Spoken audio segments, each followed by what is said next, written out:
Hello and welcome back to the Bricks Hub. So, as some of you might know, I'm quite interested in the Legend of Zelda series. If you check out the description or some of my linked channels, you'll see that I have like a sort of gaming video related channel where I've talked a little bit about Zelda. It's not very big, but I guess that's your plug there. But going back to this, I've really been interested in trying to see if I can make some sort of a mock or diorama or even just some builds from a Legend of Zelda game. And here is my first, or well, actually not my first foray in it. I've done a couple of videos of this in the past, but they've all been a little bit janky and maybe not really what I wanted. So this is my second attempt at making a Guardian from The Legend of Zelda Breath of the Wild. The sequel to this game, Tears of the Kingdom, is coming out very soon. So I just thought that since there might not be much hope to seeing any Guardians in that game, I wanted to do a bit of a commemoration to one of my favourite sort of enemy designs. It's such a cool sort of robot looking thing. And yeah, I made this one, and I made it in Lego, and it's going to be a tutorial for it. If this thing had 8 legs, which they were supposed to be based on octopuses, I would have had a much better time. It would have been a lot easier. But because of the nature of this unfortunately 6-legged thing rather than 8 legs, I had to make a few compromises. I think I should have expressed it quite well in the tutorial, but I did have to basically use some quite interesting techniques in order to make a proper hexagon here. Almost a sort of position you have to have each leg in to make it kind of work. You can move them all. Everything else is posable. Everything else is very movable. You can even rotate them like this.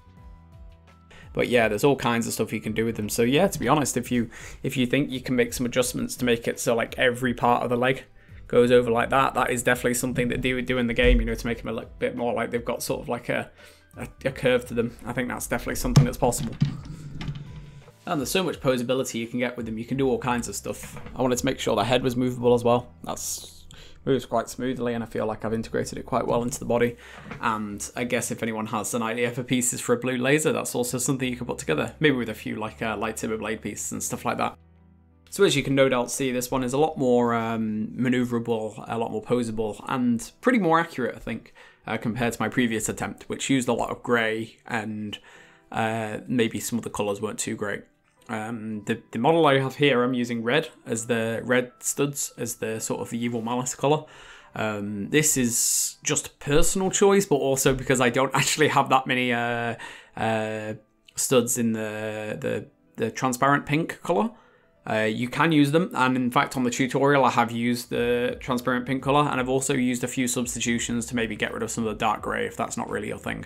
But these are mainly with the pieces I've got at home. I built this all with my whole collection. I didn't actually have to bricklink anything.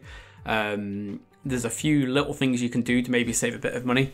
These leg pieces, as you can see, I've used black on the inside and gold on the outside. Those clip pieces in gold can be a little bit expensive, so bear that in mind. You could probably just substitute them with black and I think it still works.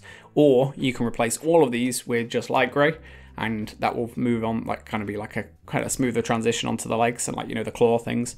And that might even be a little bit more accurate to how they look in the game, because the thing that's difficult about the legs is they have this sort of like gold, sort of greyish sort of sheen to them.